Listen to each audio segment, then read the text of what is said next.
আচ্ছা, তাহলে আমি তোমাদের কি পড়ালাম? আমি তোমাদের বললাম যে 2D উপকক্ষ হয় না। 2D উপকক্ষ কেন হয় না? 2D হয় না এই কারণে, 2D এর ক্ষেত্রে n ইকুয়াল টু কত 2, আর d বলেছে d এর ক্ষেত্রে l কত 2। তো আমি বললাম যে n আর l কখনো সমান হতে পারে না, তার জন্য 2D উপকক্ষের অস্তিত্ব নাই। আমি যদি বলি 3f, এখানে n কত, n ইকুয়াল টু 3, আর f বলেছে f হওয়ার জন্য l কত 3। তো n আর n তো সমান হয়ে গেল, n আর l তো সমান হয়ে গেল, তাই 3f টার অস্তিত্ব নাই, 3f এর অস্তিত্ব নাই। তা তোমাকে চারটে উপকক্ষ দিয়ে বলবে, বলো তো কোনটির অস্তিত্ব নাই। তোমরা দেখবে কার ক্ষেত্রে n ইকুয়াল টু l, অথবা আমি যদি বলি 1p, আমি তোমাদের বললাম 1p, আমি বলছি 1p, তাহলে বলো তো 1p, তাহলে এখানে n ইকুয়াল টু কত 1, আর l ইকুয়াল টু কত 1। তো এখানে তো n আর l সমান হচ্ছে, তাহলে এই 1p ও তাহলে হবে না। আমি বললাম 1d, এখানে n ইকুয়াল টু কত 1, আর l ইকুয়াল টু কত 2। এখানে তো l তো n এর থেকে বড় হয়ে গেল। আমি তো বললাম l always less than n, n। তো এখানে তোমার l এর ভ্যালুটা n থেকে বড় হয়ে গেছে, তাই 1d এরও অস্তিত্ব নাই। ঠিক আছে, এবার তোমরা আমাকে প্রশ্ন করতে পারো যে sir s p d f g এগুলো তো উপকক্ষ, তো সামনে আপনি 1 2 3 এসব সংখ্যা দিচ্ছেন কেন সামনে আপনি এরকম 1 2 3 4 এসব সংখ্যাগুলো ইউজ করছেন? কারণটা হলো, আমি যদি সংখ্যাটা না দিই তাহলে তোমরা কি বলতে পারবে যে ওই উপকক্ষটা কোন কক্ষের অন্তর্গত, কোন কক্ষের উপকক্ষটা তুমি কি করে বুঝবে? তাই ওই সামনের সংখ্যাটা তোমাকে দিতে হবে। সামনের সংখ্যাটা হচ্ছে তোমাকে বলছে যে ওই সামনের সংখ্যাটা হলো কক্ষের নাম। আমি বললাম 2p, 2p মানে কি? সামনে যে 2 দিয়েছি তার মানে n এর মান 2, n এর মান 2 কখন হয়? যখন l কক্ষ। তাহলে ওই p উপকক্ষটা হচ্ছে l কক্ষের অন্তর্গত, l সেলের আন্ডারে ওই p সাবসেল। আমি বললাম 3D মানে কি? দ্বিতীয় সাবসেল, তাহলে এই সাবসেলটা কোন সেলের আন্ডারে আছে? 3 বলেছি, 3 মানে m সেল, তাহলে m সেলের আন্ডারে ওই d সাবসেল। তাই সামনের সংখ্যা না দিলে ওই সাবসেলটা, ওই উপকক্ষটা কোন সেলের, কোন কক্ষের আন্ডারে আছে সেটা আমরা বলতে পারবো না। তার জন্যই কোন উপকক্ষ লেখার সময় সামনে একটা সংখ্যা প্রয়োগ করতে হবে। তার মানে সেই সংখ্যাটা কিন্তু তোমার ইচ্ছে মতো নয়। তুমি এখন বলে দিচ্ছ 1p ডাজ নট এক্সিস্ট। কেন 1p হবে? 1p মানে তো n1, 1p তে n1 আর l1, তো ওখানে তো n আর l সমান হয়ে গেল। তুমি বলে দিচ্ছ 2d মানে কি? ওখানে n আর l সমান। তুমি বলছো 3f, n আর l সমান। তাহলে সামনের সংখ্যাটা এমন লিখতে হবে যেখানে l এর মানটা n এর মানের ছোট হয়, l এর মান n এর মানের ছোট হয়। অর্থাৎ আমার বক্তব্য ক্লিয়ার যে l এর মান কখনো n এর মানের বড় হবে না, l এর মান কখনো n এর মানের বড় হবে না। ঠিক আছে, এবার দেখো তাহলে আমরা গৌণ কোয়ান্টাম সংখ্যা, অ্যাজিমুথাল কোয়ান্টাম নাম্বার থেকে কি কি জানতে পারছি। আমরা জানতে পারলাম সাবসেলের নাম, l যদি 0 হয় s, l যদি 1 হয় p, l যদি 2 হয় d, l যদি 3 হয় f। তাহলে আমরা l এর ভ্যালু থেকে বিভিন্ন সাবসেলের নাম কিন্তু জানতে পারছি। আমরা জানতে পারছি কোন একটা সাবসেলে কতগুলো ইলেকট্রন আছে, 4l+2। আমরা জানতে পারছি কোন একটা সাবসেলে কতগুলো অরবিটাল আছে, ফর্মুলা কি 12+1। তাহলে আমি 3টে পয়েন্ট বলেছি: উপকক্ষের নাম, উপকক্ষে উপস্থিত ইলেকট্রন, উপকক্ষের অধীনে উপস্থিত অরবিটাল। আর একটা নতুন বলবো, সেটা হচ্ছে আবর্তনরত ইলেকট্রন। মানে ইলেকট্রন তো পরমাণুর নিউক্লিয়াসকে কেন্দ্র করে চারিদিকে আবর্তন করছে বৃত্তাকার বা উপবৃত্তাকার পথে। এই আবর্তনরত ইলেকট্রনের কক্ষকীয় মানে কক্ষে ঘোরা অবস্থায় কক্ষে আবর্তনরত অবস্থায় তার কৌণিক ভরবেগ ভর ইন্টু বেগ আর একটা অ্যাঙ্গেল করে আছে, একটা অ্যাঙ্গেল করে ঘুরছে, তাহলে কৌণিক ভরবেগ আমরা জানতে পারবো ওই গৌণ কোয়ান্টাম সংখ্যা দিয়ে। ফর্মুলাটা কি?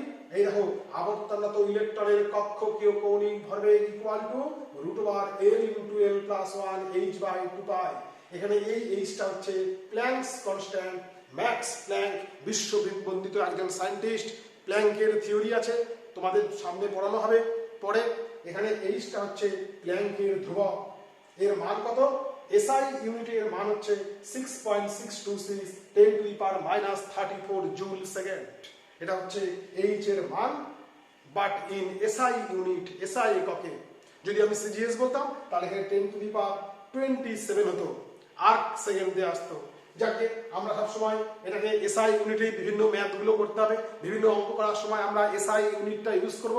তাই প্ল্যাঙ্কস কনস্ট্যান্ট এইচ এর মান আমি তোমাদের লিখে দিয়েছি 6.626 × 10⁻³ জুল সেকেন্ড। ঠিক আছে, এটা প্ল্যাঙ্কের ধ্রুবক। আর কক্ষীয় কৌণিক ভরবেগের সূত্র কি? √L into L plus 1 into h/2π। ঠিক আছে, এবার আমি বলছি ধরো 4s, এটা হচ্ছে 4s কক্ষ, 4s। 4s মানে s বলেছে, তাহলে এখানে l এর মান কত? 0। l এর মান যদি 0 হয়, যদি l এর মানটা যদি 0, s বলেছে, s হলে l এর মান 0, তাহলে এখানে কি হবে? কক্ষীয় কৌণিক ভরবেগ, এই যে কক্ষীয় কৌণিক ভরবেগ কি হবে?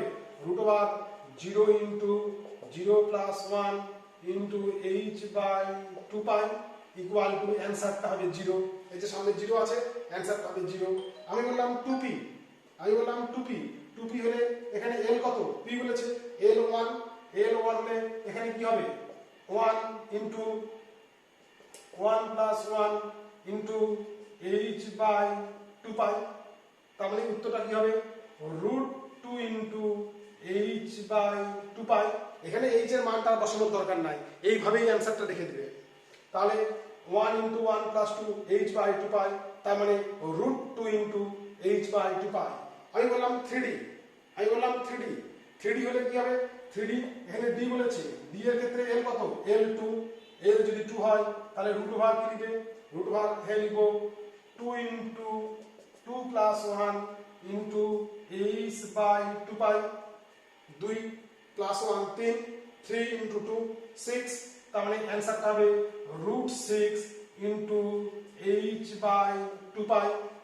তাহলে আমরা আবর্তনরত ইলেকট্রনের কৌণিক ভরবেগ বের করতে গেলে আমাদের অ্যাজিমুথাল কোয়ান্টাম নাম্বার আমাদের জানতে হবে।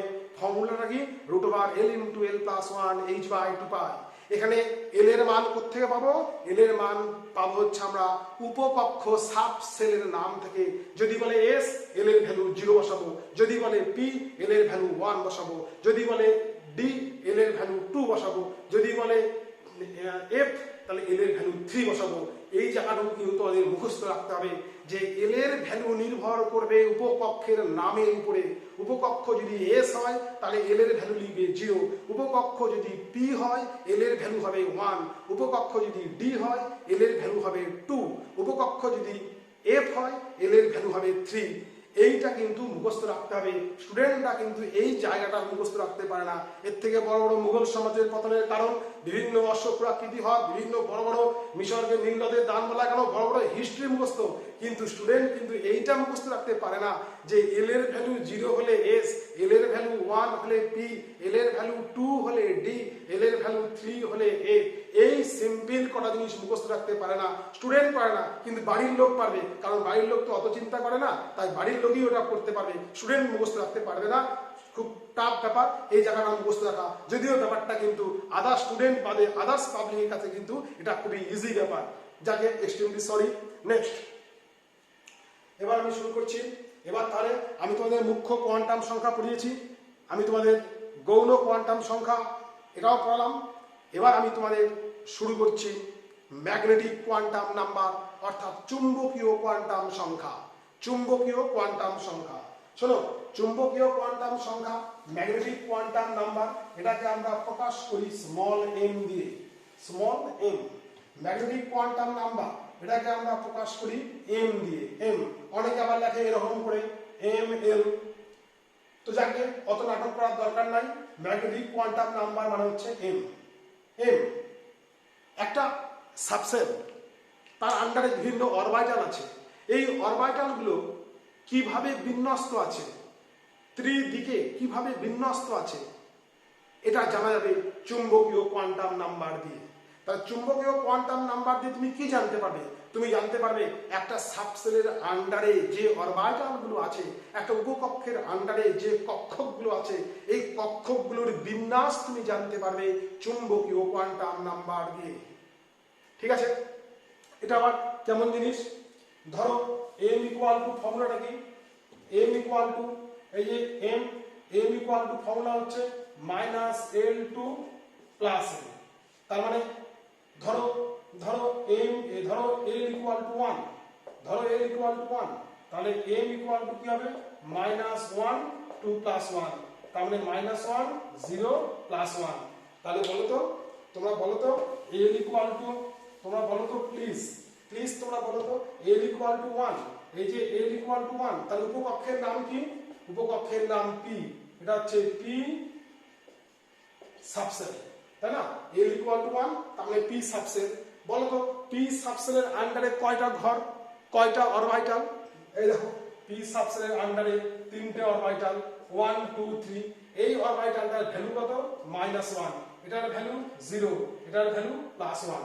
তাহলে পি সাবসেলের আন্ডারে 3টে অরবিটাল আছে। দেখো এম এর ভ্যালু হয়েছে 3টে, তাহলে এই অরবিটালের ভ্যালু কত? -1, এই অরবিটালের ভ্যালু কত? 0, এই অরবিটালের ভ্যালু কত? +1। সবসময় মাইনাস থেকে শুরু করে প্লাসের দিকে যেতে হবে। এটাকে আমরা বলি px, এটাকে বলি py, এটাকে বলি pz। তাহলে পি সাবসেলের 3টে orbital px py pz। px এর ভ্যালু কত? px এর ভ্যালু হচ্ছে -1, py এর ভ্যালু হচ্ছে 0, pz এর ভ্যালু হচ্ছে +1। ঠিক আছে, তেমনি আমি যদি বলি ডি সাবসেল, আমি ধরো এখানে বললাম l equal to 2, l equal to 2 মানে কি হয় বলো? l ইকুয়াল টু 2 মানে তোমরা বলবে ডি সাবসেল। তাহলে ডি সাবসেলের ঘর কয়টা বলো? ডি সাবসেলের ঘর হচ্ছে 5টা। তাহলে দেখো l ইকুয়াল টু 2, তাহলে এখানে কি লিখবে? -2 থেকে বলো, -2 থেকে +2। তাহলে -2 থেকে +2 মানে কি হচ্ছে বলো প্লিজ? -2 থেকে +2 মানে কি হচ্ছে? তাহলে হচ্ছে -2 -1 0, তারপরে +1 +2। তাহলে ডিজিট কটা হলো? 1 2 3 4 5। এই যে 1 2 3 4 5। তার মানে তুমি বলতে পারো যে এগুলোর ভ্যালুগুলো হবে এই যে এখানে 5টা 1 2 3 4 5, 1 2 3 4 5। তাহলে এর ভ্যালু কত? -2 -1 0 +1 +2। এই ভ্যালু। বলো তো এই প্রত্যেকটা রুমে, প্রত্যেকটা অরবিটালে কয়টা ইলেকট্রন থাকবে?